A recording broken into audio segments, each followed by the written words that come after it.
Welcome back po sa ating YouTube channel na Kanoli Vlog. Paki-like and share po ng video natin ito. At sa mga ngayon pa lang makakapanood, paki-subscribe po Kanoli Vlog at pindutin ang notification bell na sa ganun na-update po kayo pag ako'y may bagong upload video.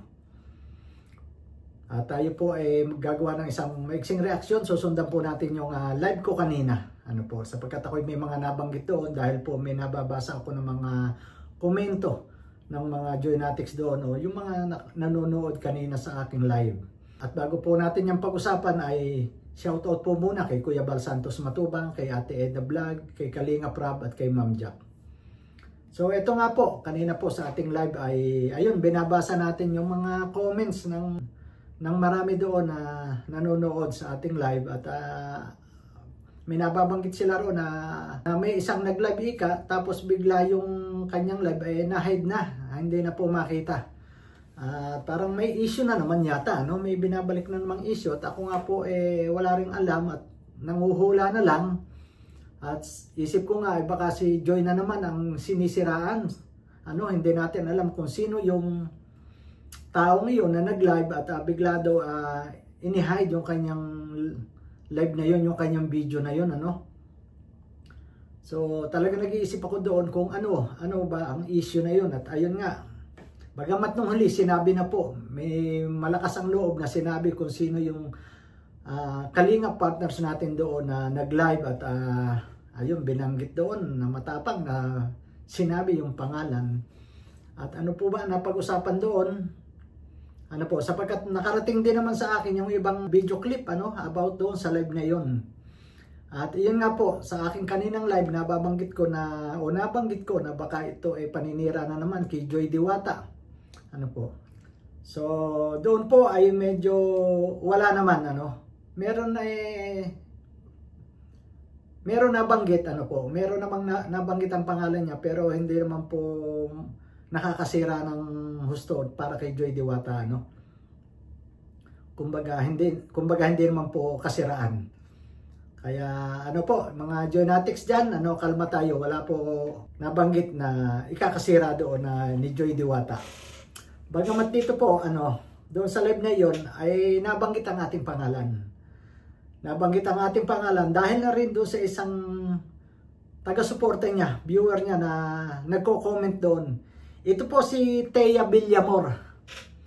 Ang pangalan niya ay Thea Villamor. So babae siya, Thea At ang sabi niya doon ay sila daw ang gumawa niyan. Yon? Na sila daw ang gumawa niyan. Ito po yung issue doon sa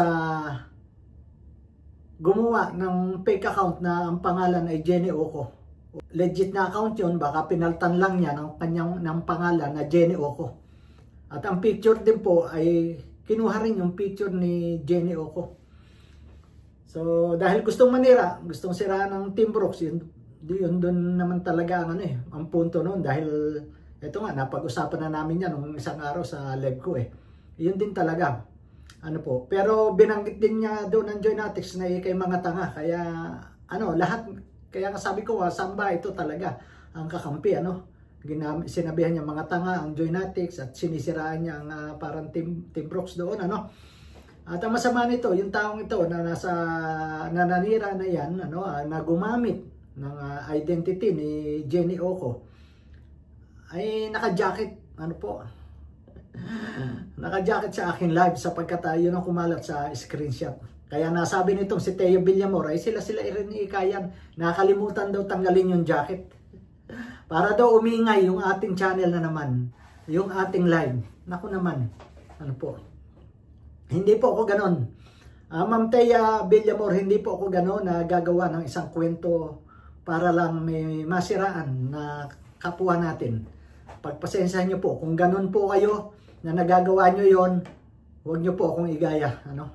Sapagkat hindi ko po kayang gawin yon.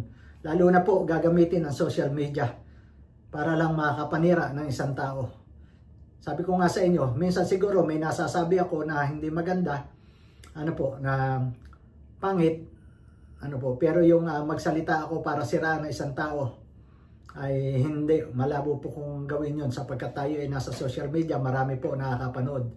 At doon po sa gumawa noon, yung taong ito, naka-jacket pa nga sa akin, ano po, ay malaking kasalanan yan o kaso yan. Kahit wala ka pong paninira na ginawa, doon pa lang po, na kinuha mo yung identity ng isang tao, ginamit mo at may picture pa, labag na po yan sa batas. May pananagutan ka na sa batas niyan.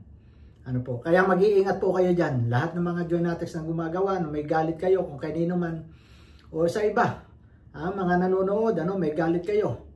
At kukunin nyo yung identity ng isang tao para manira, may kabayaran po yan sa batas. Labag po yan sa batas. Kaya ayun, Ma'am Thea Villamor, maling-mali po ang yung hinala. Maling-mali na sinasabi nyo na iyan ay gawa-gawa namin. Para lang kami, may bato na naman at magkaroon na naman ng issue. Actually, sawa-sawa na nga po kami sa issue. So, kung tutuusin. Kaya nga po kami, nung isang araw, nag-celebrate na nga kami ng Independence Day. Masaya na kami, tigil na. Pero ito po, doon sa mga video clip na aking napanood about dito nga sa nag-live kanina. At yun na nga, na-hide na yung live. Parang nabanggit na naman, may mga paninira, may mga issue na naman, nabanggit na naman, mga issue noon na naman. Eto na naman tayo. Babalik-balikan ba lagi natin yan? Yung issue na yan? Kaya hindi na rin natitigil. Tayo po, sumasagot lang lagi tayo pag tayo ay may napapanood, may napapakinggan. Pero kanino ba nagsisimula? Saan ba? Talaga. Kung talagang gustong matigil. Di po ba? Kasi doon po sa ating napanood, sapagkat may nakapag-send po sa akin ng ilan ng mga video clip, nai-record yata nila Kasi nabanggit na naman doon, wala nang ikang gamitan, wala nang gamitan. Huwag na po tayong ganoon, Huwag na lang.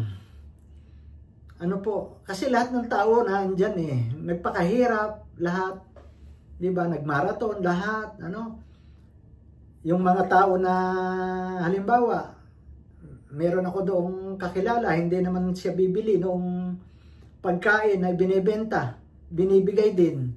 Di ba doon nagamit na rin yun, yung taong bumili na yun. Huwag na sana, huwag na ibalik yung mga issue. Tigil na nananahimik na, may gitsang buwan na nga bumabalik na naman. Nito, nagka-issue kay Ray Olarte, ganun. Dapat hinto na nga doon pero eto na naman. Kaya, kanino po nagsisimula ang issue? At ayun na nga doon, banggit na naman ang pangalan ko about diyan sa itong, ay nako, kaya po ako'y nagtanggal ng ilang mga jacket na naman sa akin, Kasi nga po, hindi ko naman kilala yung taong yun. Sa totoo lang po, pag ako'y nagla-live, meron po pa-jacket naman, hindi ko naman natatandaan kung sino-sino, at meron naman doon na magre-request na paki-jacketan nga ito, paki-jacketan. Kaya nga kanina po, na may humiling na pa-jacket, pasensya po muna sa aking mga viewers, hindi po muna ako magja-jacket. Kasi ako po ang nadadamay. Sa totoo lang, ako po ang nadadamay dyan. At ito nga po, tulad na sinabi nito ni Thea Villamor, nagawa-gawa daw namin, nakalimutan ko raw tanggalan ng jacket, kaya booking na kami yan. Mali po, maling-mali ang inyong hinala, Ma'am Thea Villamor. Kung sa inyo po nakagawa kayo ng mga paninira sa kapwa-tao, ako po hindi ko po kayang gawin yon na manira. Lalo na't gamit itong social media. Na dito ko ilalabas yon na paninira. Mali po kayo doon. So ayun po, gusto ko rin linawin sa inyo na dahil kanina nga nagbabasa tayo ng mga comments doon ng mga viewers natin dahil yun nga napapag-usapan nila. At dahil sila nakapanood doon sa live na yun na hide na. At ayaw naman nila sabihin kung ano yun.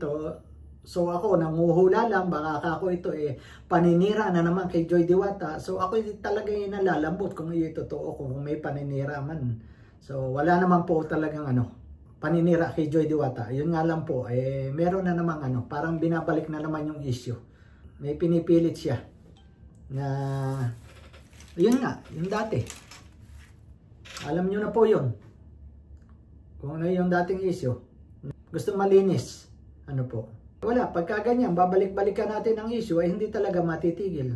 Kaya kung iyan po, naikalat yung video clip na yun, issue na naman yan. Hindi na naman niya matitigil. Sana nga po ay hindi na lumaki ang issue pang iyan. Kasi nakakasawa na sa totoo lang. Nakakasawa na. At wag naman kaming pagbintangan na kami ang gumagawa talaga ng issue para lang may mapag-usapan. Dahil ang totoo naman isang tao lang yung nagkamali sa amin. Bakit ako magdadamay ng iba't ibang tao? Isang tao lang naman yung nakagawa ng mali sa amin. Hindi ko po kailangan na idamay pa yung ibang tao. Kaya lang po nadadamay sila pagka tayo ay nakakarinig ng ganyan. Di ba? Kaya naidamay din natin. Lalo na't nababanggit ang ating pangalan. So ayun po, no? At sana nga po ay matigil na ang issue na yan. At paalam na po. God bless po sa inyong lahat.